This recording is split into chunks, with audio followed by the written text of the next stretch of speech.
Let me begin by making it clear, I do not seek to discover the essence of the world in itself. While the essence of the world in itself does raise my curiosity, I am just as curious to see the end of a movie, to hear the latest sensation on the news, or to listen to the latest albums of my favorite bands. While indeed interesting, I can repress such curiosities. Nevertheless, there are issues that always resurface, no matter how many times I try to repress or forget them. To be more specific, I seek the answer to the question, what is the thing I am supposed to be? Let me explain. Dear listener, exactly like you, I have many needs, be it material, bodily, social, ethical, aesthetical, and so on. These needs cause me to behave the way I do. Furthermore, every planned and conscious action I perform has some sort of purpose. It does not really matter if my actions are the very purpose for which I perform these actions, or if I achieve this purpose only after performing them. Furthermore, possibly, many of my subconscious unplanned actions have a purpose as well. Still, why should I care for causes and purposes if these are all meaningless to me? Why should I care if pork chops are tasty, if I find keeping a healthy diet meaningful? Why should I care if I am dying of hunger, if I am unconscious? Why should I care if I care about something, if I do not care about anything? Indeed, logically, my last statement was invalid. I can either care about something, or care for nothing. Otherwise, I contradict myself. Still, what should I care about logical contradictions? Why should I care about the logical validity of my thoughts, if I do not care to comply with any rule? However, if I do not comply with any rule, am I not following a meta-rule with which I comply? Maybe, but then again, what if I do? As you probably noticed, this way of thinking is pointless. However, if we see through these arguably postmodernist demagogues, a significant challenge emerges. Still, I am quite sure you do not understand what I am implying. Well, to clarify, let us consider Descartes' famous statement, I think, and therefore, I am. To be on the safe side, let us dive deeper into certainty, and replace the word think. Let us say, I am conscious, and therefore, I am, or even better, I must exist, because I can sense my consciousness. This way, I satisfy the option I exist, even when I am dreaming. Arguably, regardless who claims this statement, it can neither be false, possibly false, or impossible to verify. Assuming a person understands the English language, negating this statement is neither a mistake, nor skepticism or open-mindedness. Negating this statement is a straightforward lie. But why the anonymity? Let us give this person a name. Zach, the postmodernist. Zach does not believe an absolute truth exists. This is his motto. Zach is not even willing to accept logical imperatives are valid. Let us consider Zach's arguments. While Zach can think whatever he wants, how can we accept a consciousness claiming it does not exist? Existence is not the product of logical synthesis. Consciousness is a type of existence. The ownership of our consciousness provides the proof it exists. Oh, does it? No, it does not. Zach claims he does not fully understand what consciousness is. He does not fully understand what the ownership of our consciousness means. Therefore, he claims he does not understand my statement, and therefore, it is meaningless to him. While Zach's arguments are annoying, honestly, we did not provide a definition of what consciousness is. While arguably, we could satisfy with Zach's own definition of consciousness, we cannot escape the fact that it is simply a different opinion. Both states of mind can exist in parallel. One consciousness can believe its existence must be, even without understanding how or what it means, while another consciousness can believe differently, even without believing it exists. If one absolute consistent truth exists in the world, meaning if there is a single consistent explanation to everything transpiring in the world, then Zach might be an annoying liar. For example, if this truth would assert the existence of Zach's consciousness, it would imply Zach is lying through his teeth. However, if such truth does not exist, we cannot prove even a single claim, including the claim that the existence of both Zach's and our own consciousness is irrefutable. In short, while we can think whatever we want, only the essence of the world in itself can determine the validity of our thoughts. Therefore, although we only seek the essence of the causes, purposes, and meanings of our lives to find a valid answer, first we must know the essence of the world in itself. It does not work the other way around, precisely because we can think whatever we want. The question regarding the essence of the causes, purposes, and meanings of our lives attempts to determine our consciousness' place within the hierarchy of the world in which we live. While we can put our own beliefs and perspective as the center of the world, other possibilities exist as well. Believing simply does not make it so. It is simply not enough. Understanding this, we can never know the answer. We can merely believe we do. Knowing the essence of the world in itself is impossible. But why? Well, it so happens that similarly to dormant genes in our DNA, there can always be elements essential to the essence of the world, which physically do not affect it. Because they do not affect the world physically, we cannot know if they exist. Therefore, for each such element, there can always be two essences to the world, one with this element, and one without it. From our perspective, such two worlds are identical. However, things are even more problematic. There might be elements that affect the world physically, but are simply incomprehensible to human consciousnesses. Therefore, it is possible we cannot even recognize physically dominant elements that compile the essence of the world in itself. Still, as the argument with Zach already showed us, we cannot determine if even our own consciousness exists, without first knowing the essence of the world in itself. Therefore, arguably, we should give up now, pack the tents, and go back home, empty-handed. We will never know the essence of the causes, purposes, and meanings of our lives. But wait a minute. I am not willing to give up so soon. As I said from the very beginning, the essence of the world in itself is not my main concern. Let us try a different route. Instead of asking if we can know the essence of the world in itself, let us ask what we can know of essences of worlds in themselves, in general. Maybe this way, we will learn something about the essence of our causes, purposes, and meanings. Indeed, arguably, this will not teach us what this essence is. Still, we will have a better idea what it might be. Perhaps by learning the possible options, we will learn some of the things we seek. Considering the alternatives, this is good enough for me. If you expect more, I suggest we part ways, before wasting more of your time. Still, even if we satisfy with this humble alternative, it does not solve all our problems. Far from it. I mean, what are we talking about? What is this vague term, the world in itself, to which we seek its essence? Let us define it. When I ask, what is the essence of the world in itself? What I am actually asking is, what is the truth that nests all other truths? We cannot define the world in itself as a single unit. Any unit, tiny or colossal, always resides inside some sort of field. Therefore, we should rephrase this question and ask, what is the essence of all units as well as the fields in which they reside? The answer to this question will be the definition of the term, the essence of the world in itself. Still, again, we cannot know what this essence is. To explain, we can only define things we can recognize. However, our definition of the world in itself implies it includes all elements, regardless if we can recognize these elements or not. Therefore, obviously, we did not define the world in itself, but rather the subject of our contemplation.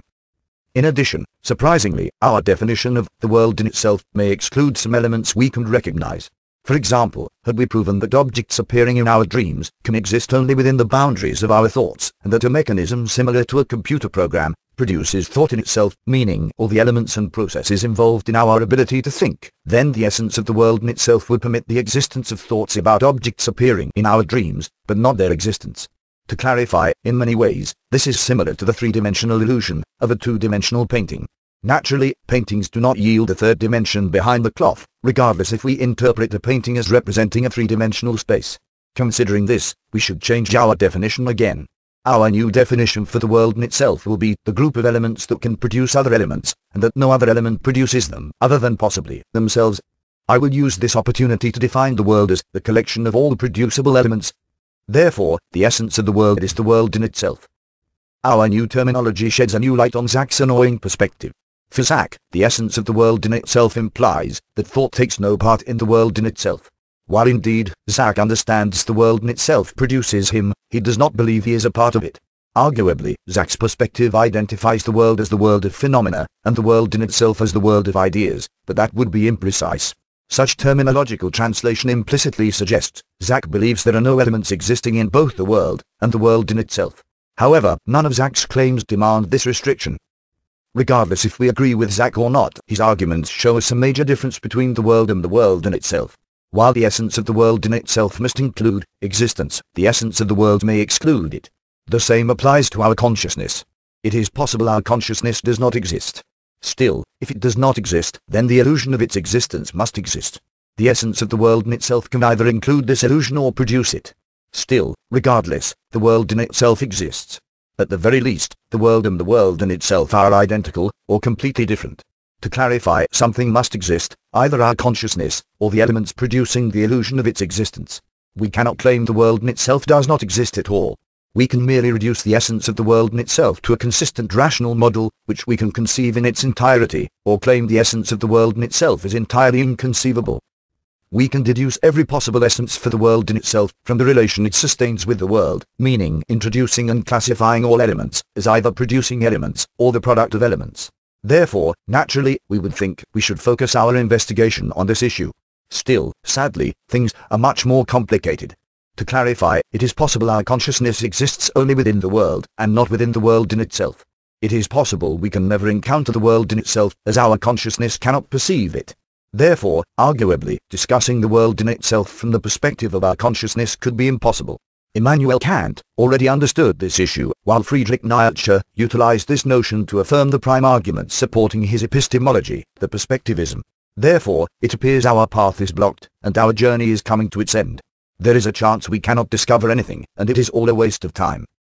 But why? Again, we already stated, we are not interested in the essence of the world in itself. Indeed, we can derive the essence of our consciousness only from the essence of the world in itself. Still, we already agreed, we merely wish to discover what the possible answers are. We do not need to determine which one of them is true. Therefore, we should climb over this ontological obstacle. We must shift to a less problematic path. Still, what are our choices? Well, actually, we have only one choice, our consciousness. But which consciousness? Well, we will each choose our own consciousness. It does not matter if we harbor a consciousness, or if we are under the illusion we harbor one. In short, we will take a constructive intuitive path, rather than an empirical consistent path. Still, what does it mean? Well, we will utilize the things we think we know, to build models explaining the things we think we cannot know. We will not prove these models empirically. As we already concluded, we cannot determine if our consciousness exists. It is possible our belief we harbor a consciousness is but a mirage. Therefore, anything transpiring within our consciousness could be an illusion. Therefore, without a better choice, we will use our consciousness as our starting point. It will be our only axiom, meaning the immanent existence of either our consciousness, or the illusion it exists. We will consider several optional models. In some, our consciousness will exist, while in some, only its illusion will exist. Because we will refrain from empirical consistent argumentation, our trip will be philosophical, but it will not form a philosophy. While some of our discoveries may be new to philosophy, we will not form a single metaphysical model, but rather a metamodel, from which we could build several specific metaphysical theories. In addition, we will refrain from searching for the single true relation between the world and the world in itself. Instead, we will find several such relations, even if some of these will contradict the others. This is none of our concern. Consistency is a trait mandatory to philosophy, and philosophy, like the essence of the world in itself, and like the end of a movie, may arouse our curiosity, but nothing more. While philosophy resides in the shady field between man and his gods, Delta theory lies in the frustrating field between man and himself. Moreover, we will not deal with psychology. While we will discuss issues related with our consciousness, which naturally have implications in psychology, to attain psychological imperatives, first we will have to select specific metaphysical axioms. However, because we wish to avoid such selections, we should not expect to compile such imperatives. To explain, to treat their patients, psychologists utilize axioms regarding the human psyche, which in many cases are inconsistent with their personal beliefs. Actually, the same applies to all sciences. The scientific approach is functionalistic and pragmatic, as if saying, while I do not know if it is true, according to past research, it will probably work, or alternatively, I use this approach, because it is the most effective approach I know. Our approach will be different. We will build our psychological models by following intuitive fundamental assumptions, which we will not bother to validate.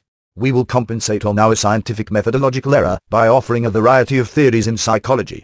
Potentially, this variety will be as large as the number of metaphysical theories which we will derive from our metamodel, meaning the model with which we will compile theories in metaphysics and psychology, once selecting specific metaphysical axioms. Still, just because we will compile them does not mean we will be interested in all. If these theories will fail to effectively answer our basic questions regarding the essence of our causes, purposes, and meanings, nothing will demand we endorse them. Therefore, our journey into the essence of consciousness will be different from other similar journeys in two respects. First, our basic assumptions, our axioms, will be categories. They will not be specific cases. We will not differentiate between Jesus, Jehovah, Allah, the existence or inexistence of parallel universes, Freud's psychoanalysis, post-Freudian theories in psychology, and the likes. In other words, we will not differentiate between the specific contents of our axioms. Therefore, we will not evaluate past theories in metaphysics or psychology, because essentially, they all depend on specific axiomatic selections. Secondly, because we seek the essence of our causes, purposes, and meanings, we will not merely satisfy our curiosity. Our goal is almost, if not completely, moral. Still, our journey will not yield a moral code. Instead, we will identify what legitimate moral imperatives each axiomatic selection implies. Still, again, nothing will oblige us to adopt the moral imperatives we will discuss. regardless if eventually you will decide to adopt a specific morality, while basing it on a specific combination of our metaphysical metamodel and a specific axiomatic selection. I will leave the actual structuring of your morality in your hands. For example, if you will decide the concept of equality belongs in the essence of the world in itself, while inequality does not, I will leave you the liberty to be Marxists, communists, Democrats, maybe even capitalists. That is your business. I am not interested to know your choice. Honestly, I am not even curious about it. To clarify, the ethical and moral conclusions our journey will suggest are not the goal of our journey. They are merely one of its applications. Moreover, again, they depend on specific axiomatic selections, such as the belief in God, whichever name and heritage we choose, the belief in socio-economical dogmas, and the likes. We will not bother with any of these. Therefore, again, if this does not satisfy you, you can leave this journey now. Your luggage is still in the trunk of the Jeep. Thank you for staying for as long as you did, but again, it is best we part ways. Okay, let us continue. We agreed to base our discussion on our intuition.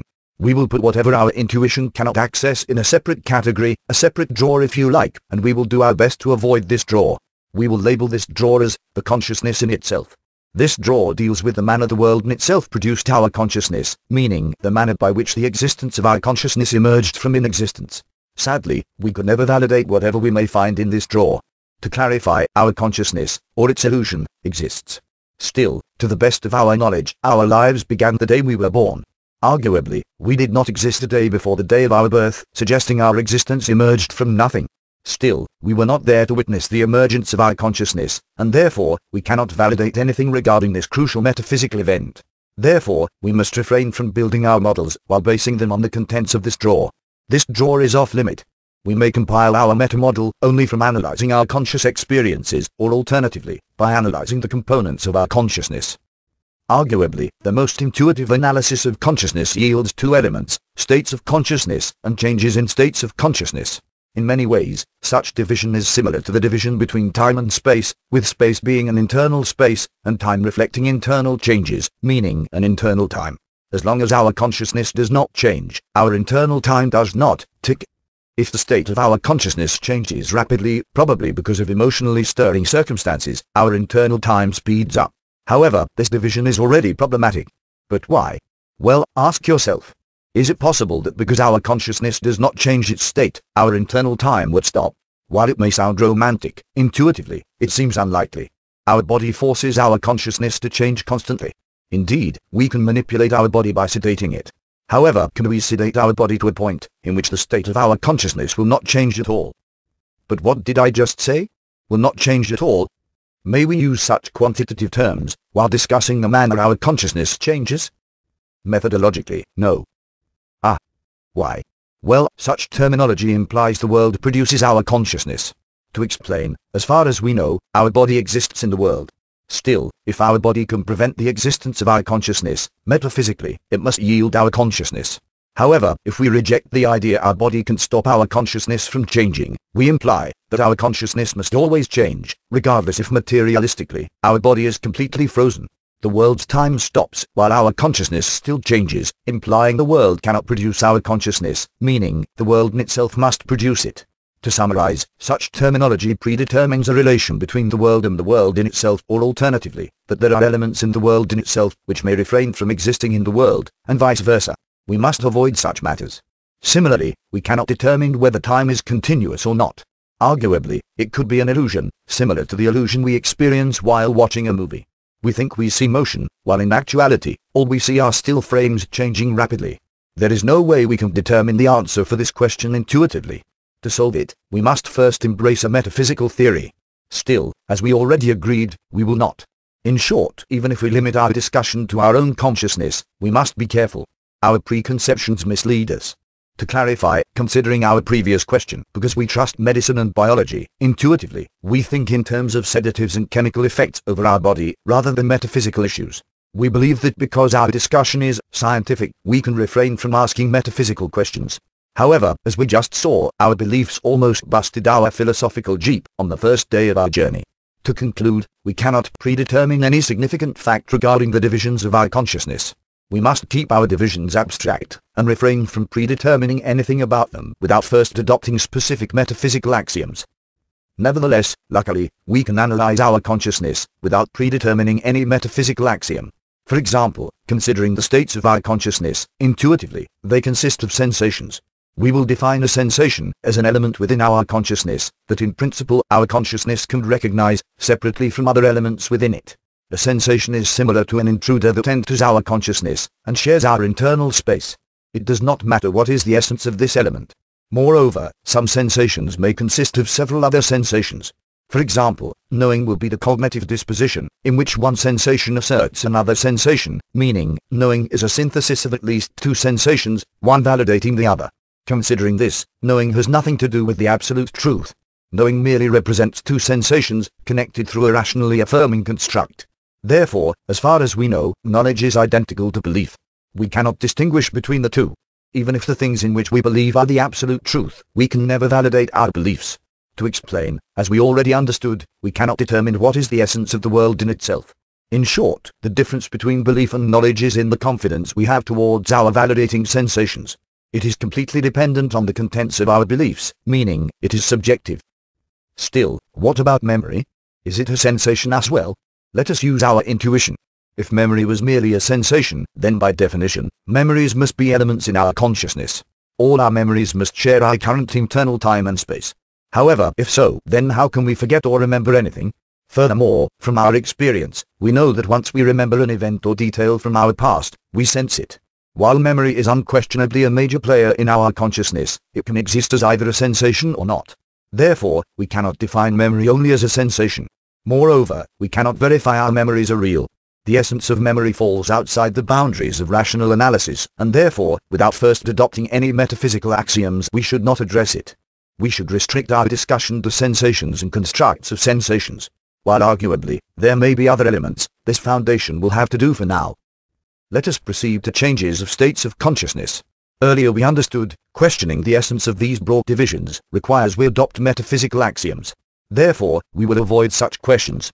Still, how are we to analyze the changes of states of consciousness? Intuitively, we could classify them according to their source. We could differentiate between sensations that arrive into our consciousness from the world through our senses, and sensations emerging in our consciousness through contemplation. Still, there is a problem. Metaphysically, it is possible, only our consciousness exists, while the rest of the world is but a reflection of our subconscious, rendering sensory and thought identical, as the same consciousness produces them both. We should make a detour around this obstacle. We need a similar division, which is somehow less prejudging. Therefore, instead of classifying sensational changes according to their source, we will classify them according to intent. We will differentiate between sensational changes we actively intended to inflict, and those occurring unintentionally. Intended sensational changes we will call thought, and unintended sensational changes we will call sensory. Considering memory, when we try to remember something, the successful extraction of this memory sensation would be thought, while the emotional sensations and memories we encounter unintentionally during memory extraction would be sensory. The same applies to any metaphysical theory claiming only our consciousness exists. Premeditated changes of consciousness will be thoughts, and the world around us, be it real or an illusion, we encounter through sensory. Let us now consider the opposite process, meaning changes of consciousness, in which sensations that shared our mental world disappear from it. Again, we will classify these according to intent. Whenever we make sensations vanish intentionally, we repress them. If they vanish unintentionally, they are nullified. This is as far as we will go. We will not classify different types of thought patterns, such as synthesis, analysis, deduction, induction, and the likes. Instinctively, we can think either rationally or irrationally, and therefore, we cannot classify them as either thought or sensory. Furthermore, considering Zen-type metaphysical theories, we can undermine the validity of logical rational thought. Therefore, to save us the trouble, let us not analyze thought any deeper. Still, what is memory? Well, let us compare what our memory is for our consciousness, to what the world is to our consciousness. It appears they are quite similar. While the essence of memory in itself and the essence of the world in itself may be different, they are both foreign to our consciousness. By memorizing our sensations, we create our self-definition. By incorporating within our consciousness sensations arriving from the world, we interact with the world in which we exist. If by accident, we will lose our memory, we will lose our self-definition. If we disconnect the world from our consciousness, meaning, if we disconnect our consciousness from our senses, we lose the world in which we exist. Still, disconnecting our consciousness from our senses does not necessarily imply that we lose our consciousness as well. For example, it is unlikely that people suffering from amnesia, schizophrenia, or autism do not harbor a consciousness. Obviously, we cannot validate this hypothesis. We can only validate the existence of our own consciousness, be it real or an illusion. Still, this is not all. Let us consider our dreams. When we dream, our consciousness exists in a dream, while disconnected from the world. In addition, in many dreams, our memories are different from our memory during wakefulness. Sometimes, we are not the same person. Actually, sometimes, we are not even of the same gender. However, intuitively, we know our consciousness during wakefulness is the same consciousness during a dream, or at least, this is how it feels. Therefore, it would be better if we exclude memory from our basic divisions of consciousness. To summarize, we compiled a short list of 6 items. 1. Sensations. 2. Constructs of sensations. 3. Thought. 4. Sensory. 5. Repression. 6. Nullification. This list is the lowest bar every metaphysical theory we may choose to adopt must pass. Because consciousness is our only certainty, if a metaphysical theory does not effectively explain these terms, we simply cannot address it. This list is the most basic interface by which a consciousness can exist. We should rephrase this and say, that if a metaphysical theory cannot explain at least one of these terms, it is simply incomplete. Still, what does an incomplete metaphysical theory mean? Is this a flaw we can overlook or neglect? Well, sometimes we can, but not the way you would think. The completeness criterion does not rank metaphysical theories. An incomplete metaphysical theory is simply a theory we have not yet completed. As long as it is incomplete, it cannot answer questions regarding the essence of the world and the essence of the world in itself. For example, supposing we learn of a metaphysical theory which claims no item from our 6 items list exists in either the world or the world in itself. Essentially, such a metaphysical theory is useless. If we embrace it, we could never answer some of our most fundamental questions. Nevertheless, it will not kill us. Actually, most metaphysical theories are incomplete. Still, what good is this completeness criterion? Intuitively, our main interest lies in the contents of our lives. A metaphysical theory that deals merely with these 6 terms will be obscure, to say the least. Generally, metaphysical theories do not focus on explaining the divisions of consciousness we just made. The span of metaphysical theories goes far beyond it. Still, the completeness criterion is a wonderful tool, with which we can filter out useless belief systems, which accidentally, we might embrace. For example, let us say a man tells us that touching a dead body saturates us with negative energies. This is the core of his metaphysical theory. What would we do? Would we believe him? No. Such foundation will not satisfy us anymore. We will use the completeness criterion. We will ask him to explain the essence of sensations, constructs of sensations, thought, sensory, repression, and nullification. If he does not have explanations for these yet, we will ask him to return once he does have them. Until then, we will not be able to deal with his assertions, since we are nothing but observing consciousnesses. Okay, so now, let us say this man returned a week later, with explanations for all 6 terms. He changed nothing in his original assertions. He merely added some elements so he could deal with our short list properly. The root of his metaphysical theory remained the same. What good came out of this? Well, a lot of good. We helped him transform a theory, which deals with the transmission of energies between corpses, into a theory we can analyze. Now his theory might shed some light on the essence of our causes, purposes, and meanings. Still, how will explanations for these 6 items give us a clue what to do with our lives? How will they help us extrapolate moral axioms? We have not answered such questions yet.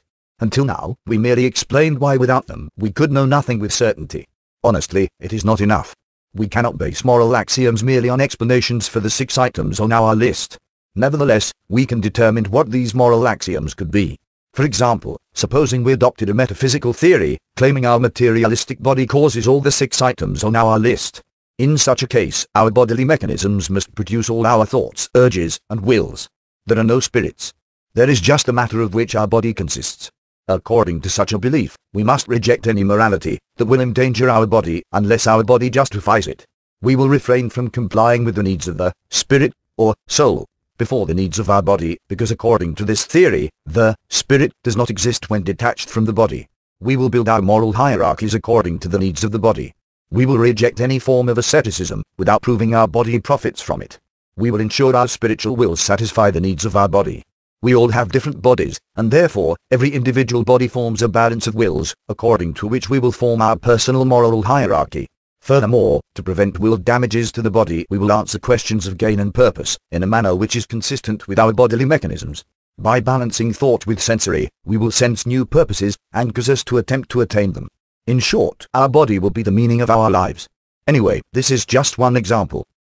Still, what good are all these metaphysical theories if we could always doubt them? Well, first, supposing our coverage will be thorough enough, the collection itself will define irrefutable conclusions, by negation. To explain, if indeed, we will review all possible metaphysical theories, then whatever metaphysical claims we will not be able to map into our collection would have to be false.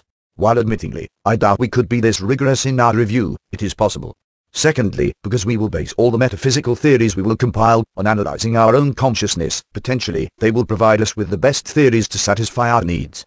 To explain, because we will base these theories on our experience as consciousnesses, and not seek the intangible essence of consciousness in itself, we will avoid constructing metaphysical theories which do not serve our existential interests. It does not matter if these theories will be incorrect. Again, the truth is not our main concern.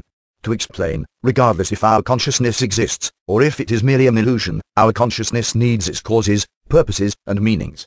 While indeed, if the existence of our consciousness is but an illusion, this need is an illusion as well. Nevertheless, still, we feel it. Therefore, we will not be interested in metaphysical theories in which our consciousness is an illusion, while our causes, purposes, and meanings are not. If we adopt such a metaphysical theory, implicitly, we would render our lives meaningless. We would become nothing but screws and bolts in an intangible metaphysical machine.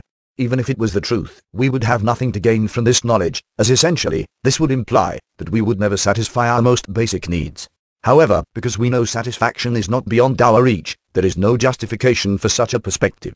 Simply put, if we cannot grasp our causes, purposes, and meanings, then these are simply not the causes, purposes, and meanings we seek. This conclusion is not trivial. Many religions thrive on the idiom, in which our purpose in life lies beyond our ability to comprehend. Such religions leave their followers in a constant state of existential distress, not knowing if they are following or straying from the path of God. While we will not completely reject the existence of gods, or the idea we should follow them, we would refrain from such ambiguous metaphysical dispositions. Maybe this path will render us evil, and maybe this path will render us good, but regardless, we would strive to be content, as our own sensation of satisfaction is not ambiguous. It is a certainty on which we can rely. Therefore, let us proceed by reviewing the various metaphysical theories. With which should we start? From the one I believe in? Why not from the one you believe? Why should we not review them chronologically? Should we not begin reviewing dead religions, such as the ones endorsed by the ancient Greek? And what about Judaism? Christianity? Islam? Perhaps Buddhism? And what about non-religious metaphysical theories, such as those conceived by Plato or Nietzsche? Well, actually, we will review none of them. Again, we already decided we will not deal with specific metaphysical theories, as our center of interest revolves around the completeness criterion, meaning our consciousness. Therefore, the span of our review should reflect it. Still, there is a problem. From the perspective of our consciousness, most metaphysical theories are quite similar. Each metaphysical theory proposes a set of non-trivial fundamental principles in which we are to believe. Epistemologically, there is no difference between asking us to believe in God and asking us to believe in quantum mechanics, as neither is self-evident or obvious. However, there is no way to judge which is more valid, religion or quantum mechanics. While arguably, quantum mechanics is empirically valid, it fails to answer fundamental metaphysical questions, which religions answer in length. Therefore, to avoid this possibly impossible evaluation, let us shift our debate away from the contents of existing metaphysical theories. Let us merely ask what type of dispositions our consciousness may take when confronted with different beliefs.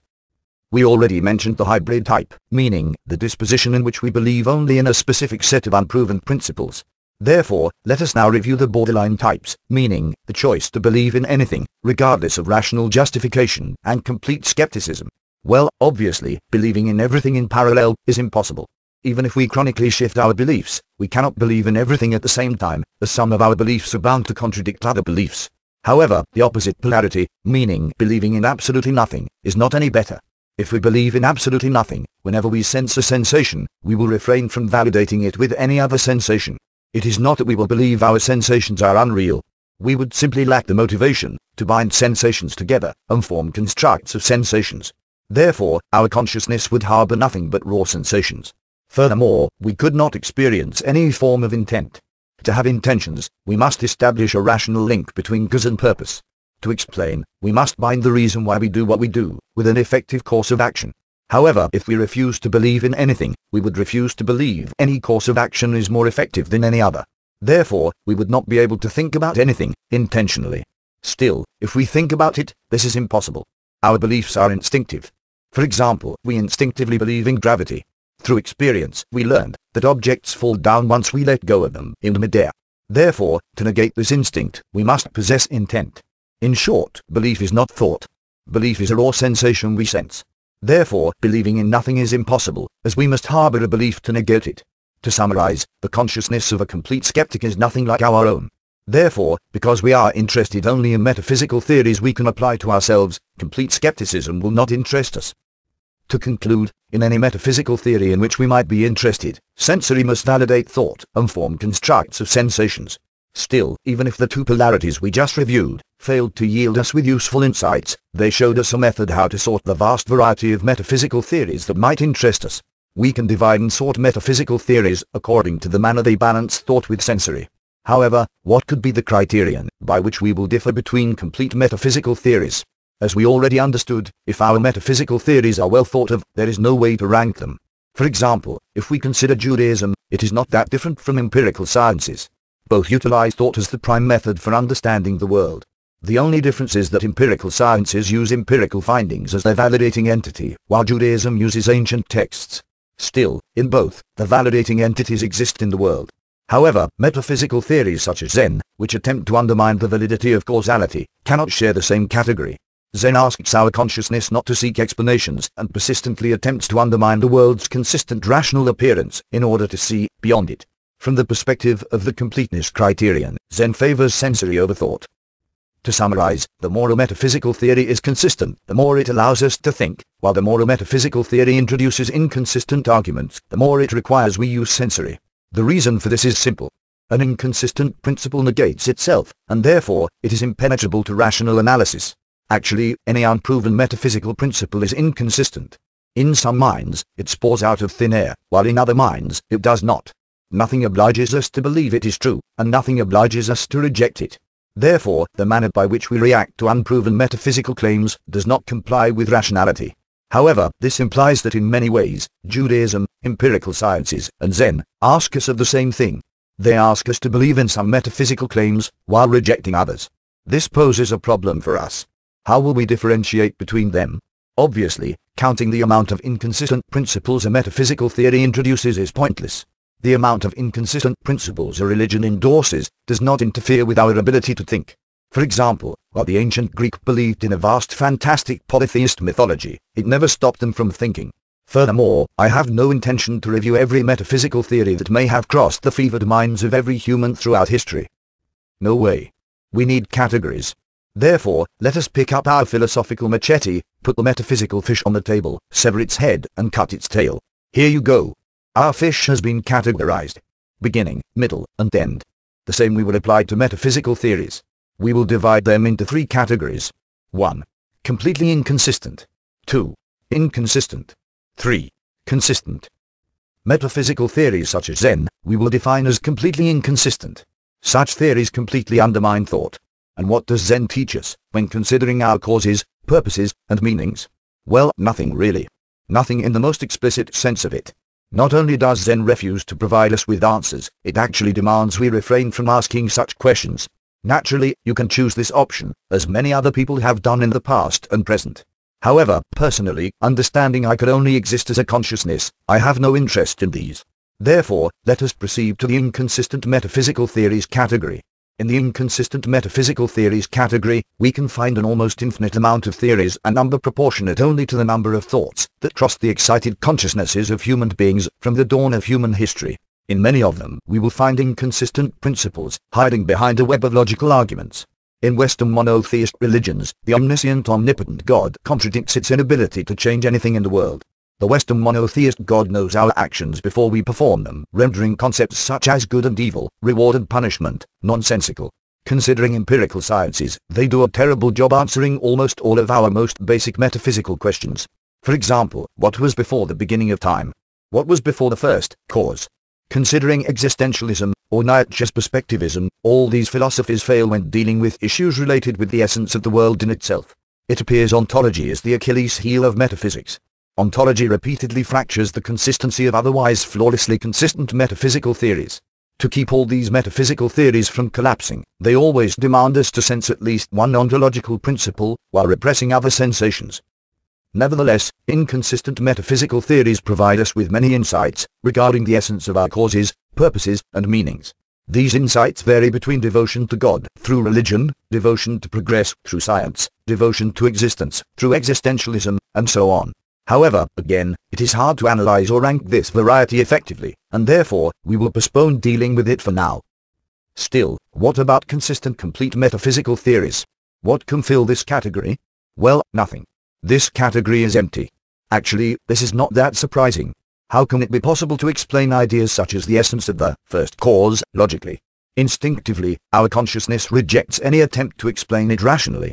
Completely inconsistent metaphysical theories avoid these questions by undermining our ability to think rationally altogether, while inconsistent metaphysical theories offer a collection of strange fantastic mythologies and hypotheses to explain them. However, a consistent metaphysical theory, meaning a theory that explains everything through rational argumentation, cannot use such tactics. It must provide a rational consistent solution to everything, including what happened before the creation of the world. At no point can a consistent metaphysical theory demand us to believe in anything, as our belief is not necessary. A consistent metaphysical theory can offer logical proof instead of belief. Considering this, it appears a consistent complete metaphysical theory is exactly what we need to compile our metaphysical metamodel.